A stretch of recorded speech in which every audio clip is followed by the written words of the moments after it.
O convidado secretário dos Estados Unidos da América, Marco Rubio, praticamente salvou as negociações de paz em Genebra, nas quais os americanos queriam impor à Ucrânia um plano de paz fracassado que só beneficia a Rússia. A publicação Político escreve que Marco Rubio mudou o rumo das negociações após uma semana de caos e foi o motivo pelo qual Ucrânia e Europa começaram a ser ouvidas na Casa Branca. Fontes afirmam que todo o grupo de negociação dos Estados Unidos da América é formado principalmente por aliados de Donald Trump e J.D. Vance. Estavam com uma postura agressiva em relação à Ucrânia e exigiam que assinasse imediatamente um plano de paz, afirmando que a Ucrânia já havia perdido e que seria melhor ela capitular. Mas foi justamente Marco Rubio quem entrou nas negociações, arrombando a porta com o pé e esfriou o ânimo dos funcionários pró-Rússia da Casa Branca. E agora a publicação Político revela detalhes dos bastidores das negociações sobre o plano de paz e como conseguiram incluir a questão da Ucrânia no plano. Meu nome é Alexei Pichi. Vamos discutir esse assunto com mais detalhes, mas antes de começarmos, peço que você se inscreva no canal, deixe um like, escreva qualquer comentário neste episódio e siga meu canal no Telegram Pichi News. O link está na descrição deste vídeo. Lá nós publicamos notícias em tempo real assim que elas chegam. Se você quiser apoiar o trabalho deste canal no YouTube e ficar por dentro de absolutamente todas as notícias, pode fazer isso financeiramente com qualquer doação ou assinatura paga de patrocínio. Pelos links e dados na descrição deste vídeo, lá você encontra várias plataformas e dados bancários, além do PayPal e até carteiras de criptomoedas. Agradeço qualquer apoio de vocês. O Portal Político informa o ministro do Exército dos Estados Unidos da América, Dan Driscoll.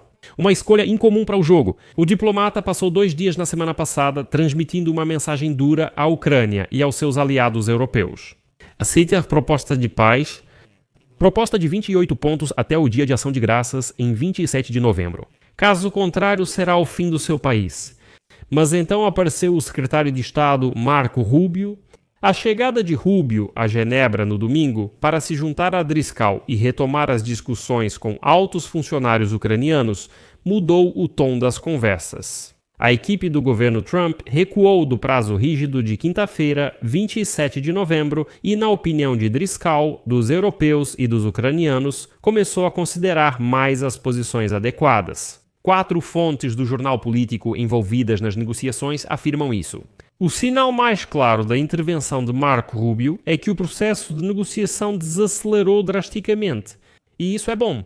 Mais uma citação da Político. A diplomacia caótica dos Estados Unidos da América deixou claras 2 verdades sobre o papel de Marco Rubio no governo Trump. Em primeiro lugar, interlocutores estrangeiros e membros do Congresso o veem como o responsável por lidar com a questão Rússia-Ucrânia. Ele chega para restaurar a ordem e reorientar Washington para seus aliados e parceiros, e não para Moscou.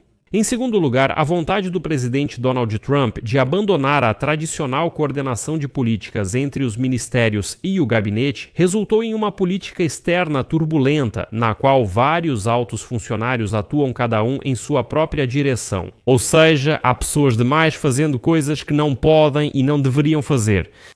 Rubio, ocupando uma dupla função, intencionalmente ou por acaso, não desempenhou o papel habitual de Conselheiro de Segurança Nacional, coordenando os planos dos órgãos antes de sua implementação.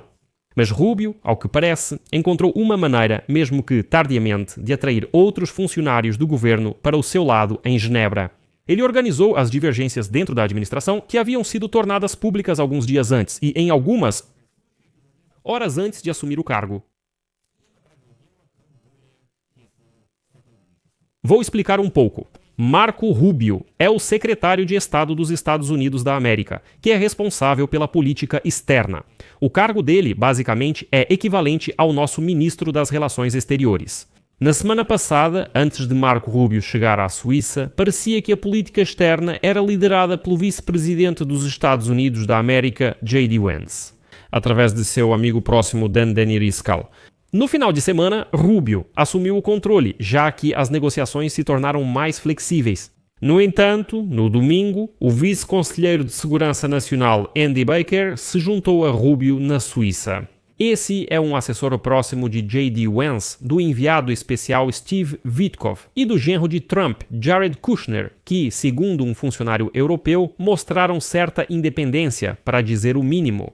Mesmo quando Marco Rubio tomou a iniciativa, eles continuaram defendendo posições que autoridades europeias e ucranianas consideram incompatíveis com a abordagem do próprio Marco Rubio. Ou seja, essas pessoas continuaram pressionando pela posição russa sem sequer tentar negociar de verdade. Eles simplesmente tentaram forçar os ucranianos a aceitar o que lhes foi imposto. Mas Marco Rubio os interrompia e dizia: "Não, estamos aqui para negociar, acalmem-se." E aqui vou citar um dos funcionários europeus. Em Genebra, tudo correu na direção certa. O trabalho ainda está em andamento, mas agora a situação parece muito melhor. Rubio é um profissional que conhece o seu trabalho, mas ele trabalha para o presidente, que é quem toma as decisões finais. E é curioso depois disso. Na segunda-feira, J.D. Vance rejeitou a declaração do senador republicano Mitch McConnell de que Putin está enganando Trump, chamando suas palavras de um ataque absurdo à equipe do presidente. Esforçou-se para organizar a Ucrânia. E isso é engraçado depois que ficou conhecido que o plano de paz apresentado foi escrito em Moscou. Isso ficou ainda mais engraçado após a divulgação das conversas entre Steve Witkoff e Yuri Ushakov, assistente de Putin. A equipe de Trump declarou que o presidente simplesmente usa uma abordagem na qual ele delega poderes a diferentes pessoas. Essas diferentes pessoas frequentemente trabalham nas mesmas tarefas, e o presidente Trump quer ver quem delas alcançará o melhor resultado. Por isso, esse caos não surpreende. Diplomatas afirmam que a participação de Marco Rubio nas negociações deu mais flexibilidade aos Estados Unidos.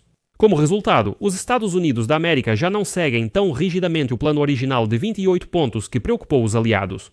Apesar do governo dizer que é só um começo, Trump afirmou no sábado que ainda não tomou a decisão final.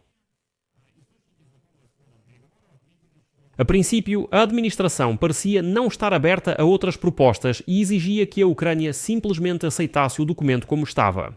E o mesmo Driscoll disse à delegação ucraniana: "Não viemos discutir nada, só queremos que assinem o documento."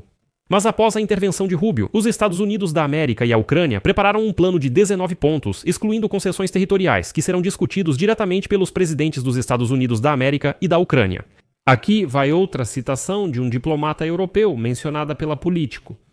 Rubio simplesmente entende melhor do que muitos outros na administração atual que nenhum deles é diplomata. Ele é especialista em Ucrânia, e muito poucos sabem algo além dos mitos sobre a Rússia. E Rubio entende que, mesmo naquela situação difícil em que a Ucrânia se encontra, o governo ucraniano simplesmente não pode assinar uma rendição. Bem, e eu peço que vocês lembrem que o plano de paz de Donald Trump foi escrito pelos russos. E já há provas demais disso para fingir que não é verdade. Vou colocar reticências aqui. Deixe sua opinião e suas conclusões nos comentários deste vídeo. Inscreva-se no canal, ative o sininho e não se esqueça de deixar o like. É isso, cuidem-se e tchau a todos.